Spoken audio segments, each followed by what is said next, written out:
राधे राधे। आप सभी का राधे सख्या चैनल में स्वागत है। भगवान श्री हरि और माता रानी से प्रार्थना करते हैं कि आप सब लोग सुरक्षित होंगे, सुखी होंगे, ठीक प्रकार से होंगे।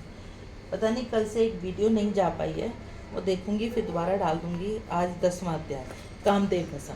श्रीमन नारायण नारायण नारायण, लक्ष्मी नारायण नारायण नारायण। बोलो कामदेव भस्म। 10वां अध्याय। बैसाख महात्म की जय।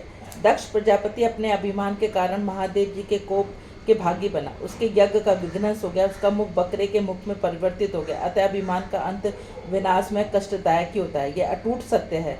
सती यज्ञ में जलकर राख हो चुकी थी। शिव जी का हृदय दुखी था। कैलाश पर्वत में एकांत स्थान पर घोर तपस्या में लीन हो गए। ब्रह्मा जी लीला अपरंपार थी। सती का अगला जन्म हिमालय राजा के गृह रानी मेनका के यहाँ पार्वती के रूप में हो चुका था। उसी युग में तारकासुर नाम का एक राक्षस हुआ। उसने ब्रह्मा जी को प्रसन्न किया तथा अमर होने का वरदान मांगा। ब्रह्मा जी ने वरदान तो दे दिया, परंतु यह भी कह दिया कि तेरी मृत्यु रुद्र भगवान के पुत्र से होगी। रुद्र भगवान शंकर जी का प्रतिरूप था। तारकासुर प्रसन्न हो गया क्योंकि वह सर्ववंदी था। सती राजा दक्ष के यज्ञ में जलकर राख हो चुका था, अतः रुद्र का उत्पन्न होना भी असंभव था। वरदान पाकर वह निर्पुंस हो गया। उसने ऋषि मुनि देवी देवता आदि को कष्ट देना प्रारंभ कर दिया।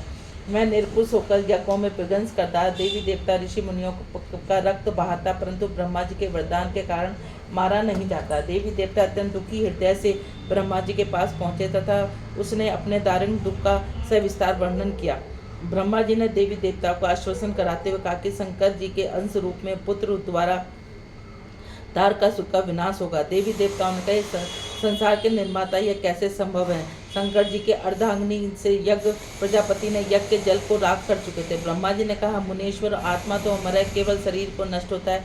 पति पत्नी का संबंध जन्म जन्मांतर का है। सती का अगला जन्म हिमालय राज के घर में हो चुका है। शंकर रुद्र पार्वती के साथ पाणी ग्रह अवश्य होगा। अतः ब्रह्मा जी ने मुनि नारद और कामदेव को बुलाया।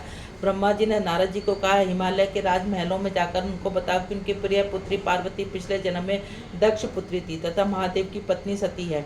कामदेव की आज्ञा से पार्वती के हृदय में भावना जागृत की करें।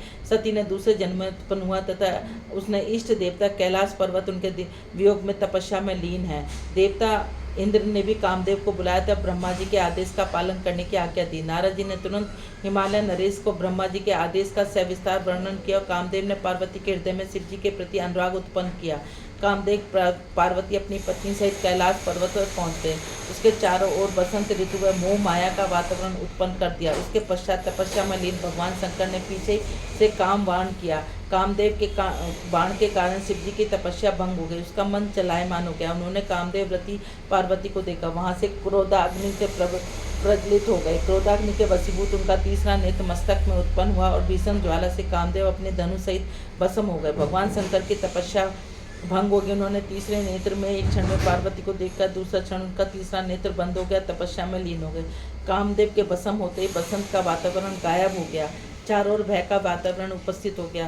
यद्यपि कामदेव भस्म हो चुके थे परंतु उनका तीर चल चुका था। भगवान शंकर के हृदय में पार्वती की मोहिनी छवि ने धारण कर लिया था। बोलो कार्तिक बैसाख महात्म की जय।